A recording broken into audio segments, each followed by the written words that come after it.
Hello বন্ধুরা, সবাই কেমন আছো? আশা করছি নিশ্চয়ই অনেক ভালো আছো, আমিও ভালো আছি।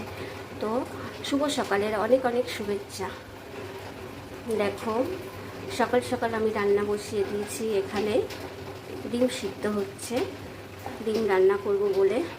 দেখো, এখানে আলু দিয়ে ডিম করব। আলু কেটে রেখেছি, ধুয়ে রেডি করে রেখেছি আলু কেটে।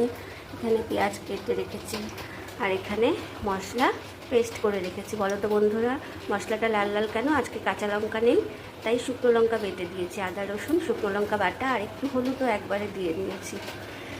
অনেকদিন পর তোমাদের কাছে এই রান্নার ছোট্ট ভিডিওটি নিয়ে এসেছি। আর এই দেখো, এখানে শাক ভাজা হয়ে গেছে আমার।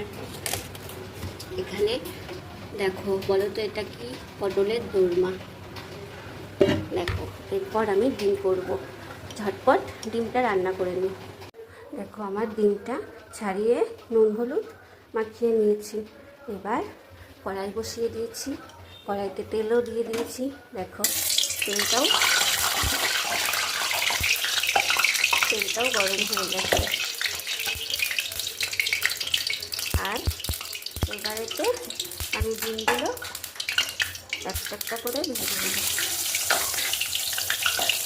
এবার আমি একটা একটা করে ডিমগুলো দেখো কড়াইতে ছাড়ছি।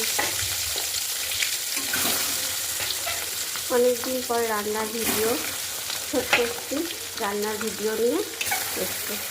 তো বন্ধুরা, তোমাদের যদি ভালো লাগে সবাই লাইক কমেন্ট করো, আর কেমন লাগলো কমেন্টে জানিও।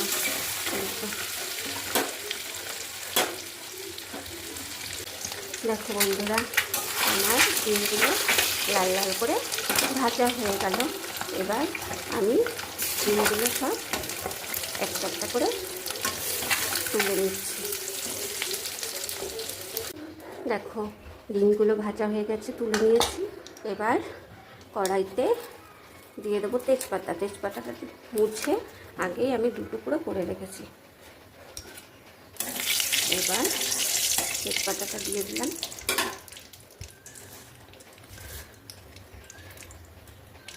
এবার দেখো, আলুগুলো ছেড়ে দিচ্ছি কড়াইতে।